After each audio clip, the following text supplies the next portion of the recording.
വസീഫ്, രണ്ട് കാര്യങ്ങൾ. ഒന്ന് മുങ്ങുന്ന കപ്പൽ, ഒന്നൊരു അവിയൽ മുന്നണി. ഇതൊന്നും പെട്ടെന്ന് കേൾക്കുന്നതോ പെട്ടെന്ന് സംഭവിക്കുന്നതോ അല്ല. ഈ അവിയൽ മുന്നണി എന്ന് പറയുന്ന പ്രയോഗം ദിവസങ്ങൾക്ക് മുമ്പ് പ്രധാനമന്ത്രി നരേന്ദ്രമോദി നടത്തിയതാണ്. അവിയൽ മുന്നണിയല്ല ഇന്ത്യയിലെ ജനങ്ങൾക്ക് വേണ്ടത്. അവർക്ക് സ്ഥിരതയുള്ള ഒരു സർക്കാരാണ് വേണ്ടത്. BJP തന്നെയാണ് അവരുടെ നാച്ചുറൽ ചോയ്സ് എന്നാണ് പ്രധാനമന്ത്രി അന്ന് പറഞ്ഞത്. ഈ മുങ്ങുന്ന കപ്പൽ എന്ന് പറയുന്ന ഒരു വിഷ്വൽ, ഒരു നറേറ്റീവ് ഇന്ത്യയിലെ വോട്ടർമാർക്ക് മുന്നിൽ വെക്കുകയാണ് BJP. അവിടെ നിന്ന് നിതീഷ് കുമാർ ചാടിയിരിക്കുന്നു, മമതാ ബാനർജി ചാടാൻ ഒരുങ്ങി നിൽക്കുന്നു. ഇന്ത്യ മുന്നണിയോ പ്രതിപക്ഷ ചേരിയോ ജനങ്ങൾക്കൊരു ആശ്രയമേ അല്ല, അങ്ങോട്ട് നോക്കേണ്ടതില്ല എന്ന തുറന്ന പ്രഖ്യാപനം നടക്കുകയാണോ?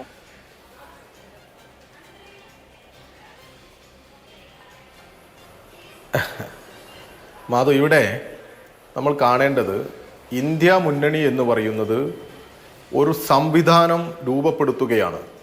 അത് ഒരു തെരഞ്ഞെടുപ്പ് സഖ്യകക്ഷിയായി ഇപ്പോൾ ഒന്ന് രൂപപ്പെട്ട് അങ്ങനെ പൂർണ്ണ അവസ്ഥയിലേക്ക് എത്തിയിട്ടില്ല എന്ന് നമുക്കൊക്കെ അറിയാം. എന്തിനാണ് ഇന്ത്യ മുന്നണി രൂപീകരിക്കുന്നത്? എന്തിനാണ് രാജ്യത്ത് ഇങ്ങനൊരു സംവിധാനത്തെ നമ്മളെല്ലാം ആഗ്രഹിക്കുന്നത്? നമ്മൾ ആഗ്രഹിക്കുന്നത് ഈ രാജ്യത്ത് 60% ജനങ്ങൾ BJPയെ പരാജയപ്പെടുത്തണം എന്ന് ആഗ്രഹിക്കുന്നവരാണ്. BJPക്ക് കിട്ടുന്ന വോട്ട് എന്ന് പറയുന്നത് വളരെ ന്യൂനപക്ഷ വോട്ടുകളാണ്, വളരെ ചുരുക്കം വോട്ടുകളാണ്. ഇപ്പൊ ഇവർ പറയുന്നത് പോലെ മുങ്ങുന്ന കപ്പലോ അങ്ങനെ വലിയ അധികായന്മാരോ ഒന്നുമല്ല. ഇവരുടെ ചില തന്ത്രങ്ങളുടെ ഭാഗമായി ഇവർ ഈ രാജ്യത്തെ അധികാര സംവിധാനങ്ങളെയും കോർപ്പറേറ്റുകളെയും ഒക്കെ കൂട്ടുപിടിച്ച് BJP നടത്തുന്ന ചില പ്രവർത്തനങ്ങളുണ്ട്, ചാക്കിട്ട പിടുത്തമുണ്ട്, എല്ലാം ഉണ്ട്, നമ്മളൊക്കെ കണ്ടുകൊണ്ടിരിക്കുക. ചില സ്ഥലത്ത് ഇവർ CBIയെയും അന്വേഷണ ഏജൻസികളെയും ഒക്കെ ഉപയോഗപ്പെടുത്തി ഭീഷണിപ്പെടുത്തുന്നുണ്ട്, പണം കൊടുക്കേണ്ടടുത്ത് പണം കൊടുക്കുന്നുണ്ട്. അങ്ങനെയൊക്കെ ഭീഷണിപ്പെടുത്തിയും സ്വാധീനം ഉപയോഗിച്ച് വരുതിയിൽ വരുത്താനും ഒക്കെ ശ്രമിക്കുന്ന ഒരു മുന്നണിയാണ് അപ്പുറത്തുള്ളത്. ഇപ്പോൾ പറയാണ് ഇടിവെട്ടിയവനെ പാമ്പ് കടിച്ചു, അതായത് പാമ്പ് കടിക്കുന്ന അവസ്ഥയാണ് ഉള്ളത് എന്നൊക്കെ. ഇവിടെ ഇടിവെട്ടിക്കാനും അതുപോലെ തന്നെ വിഷമുള്ള പാമ്പിനെ തുറന്നു വിടാനും ഒക്കെ ശേഷിയുള്ള അല്ലെങ്കിൽ അതിനൊക്കെ പരിശ്രമിക്കുന്ന ഒരു വിഭാഗമാണ് രാജ്യത്തെ BJP. അതിലൊരു തർക്കവുമില്ല. ഇവിടെ നമുക്ക് എവർക്കും അറിയാം, രാജ്യത്തെ വർഗീയതയെയും ഈ ധ്രുവീകരണ രാഷ്ട്രീയത്തെയും ചെറുത്തു തോൽപ്പിക്കണമെന്ന് ഈ രാജ്യത്തെ മതനിരപേക്ഷ വിശ്വാസികൾക്ക്, ജനാധിപത്യ വിശ്വാസികൾക്ക് വലിയ താല്പര്യമുണ്ട്, അവരുടെ ആഗ്രഹമുണ്ട്.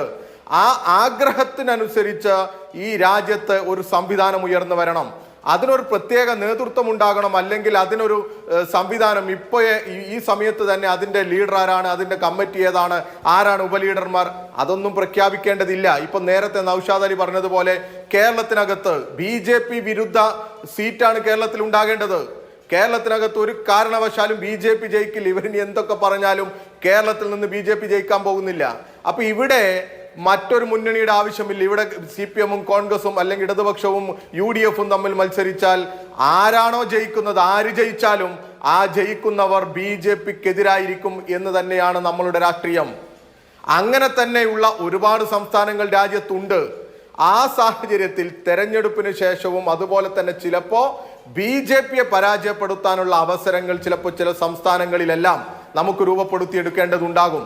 അങ്ങനെയുള്ള സംസ്ഥാനങ്ങളിൽ ആ സഖ്യം രൂപപ്പെടുത്തിയെടുക്കുകയും അവിടെ BJP വിരുദ്ധ വോട്ടുകളെ ഏകീകരിപ്പിക്കുകയും അങ്ങനെ BJPയെ പരാജയപ്പെടുത്തുകയും ചെയ്യണം എന്നുള്ളതാണ് നമ്മുടെ ലക്ഷ്യം. അങ്ങനെ ഈ ഇന്ത്യ മുന്നണി എന്ന് പറയുന്ന മതേതര കക്ഷികളുടെ കൂട്ടായ്മ, അതൊരു കൂട്ടായ്മയാണ്. ആ കൂട്ടായ്മ രാജ്യത്ത് BJPയെ പരാജയപ്പെടുത്തുമെന്നുള്ളതിൽ തർക്കമൊന്നുമില്ല. ഇവിടെ ഇപ്പൊ നിതീഷ് കുമാറിന്റെ വിഷയം ഉയർത്തിപ്പിടിച്ചുകൊണ്ട് നമ്മൾ ഈ ചർച്ച ചെയ്യുമ്പോൾ നമ്മൾ കാണേണ്ടത്, നിതീഷ് കുമാർ ഇവിടെ നേരത്തെ പറഞ്ഞതുപോലെ ഒരു പ്രഖ്യാപനം നടത്തിയിട്ടില്ല. നിതീഷ് കുമാറിന് സ്വാഭാവികമായിട്ടും BJP നോട്ടമിട്ടിട്ടുണ്ട്, അതിൽ തർക്കമൊന്നുമില്ല. ജാതി സെൻസസ് നടത്തി ഈ രാജ്യത്ത് BJPക്ക് കടുത്ത വെല്ലുവിളി ഉയർത്തിയ ഒരു നേതാവാണ് നിതീഷ് കുമാർ. നേരത്തെ ഇവിടെ പറഞ്ഞതുപോലെയൊക്കെ രാഷ്ട്രീയ ചാഞ്ചാട്ടങ്ങളൊക്കെ നടത്തിയിട്ടുണ്ട്. അങ്ങനെ നിതീഷ് കുമാറിനെ ന്യായീകരിക്കാനോ അങ്ങനെ ഉറപ്പിച്ചൊരു തെളിമയുള്ള രാഷ്ട്രീയ നിലപാടുണ്ട് എന്ന് പറയുന്നതിലൊന്നും നമുക്ക് താല്പര്യമൊന്നുമില്ല. പക്ഷേ നിതീഷ് കുമാർ ഈ പറയുന്ന സംവിധാനം ഈ തെരഞ്ഞെടുപ്പിനകത്ത് BJPയെ തോൽപ്പിക്കണം എന്നുള്ള ഉദ്ദേശത്തിന് അടിസ്ഥാനത്തിൽ ഒരു സംവിധാനം രൂപപ്പെടുത്തണമെന്ന് ആഗ്രഹിച്ച ഒരു നേതാവായിരുന്നു.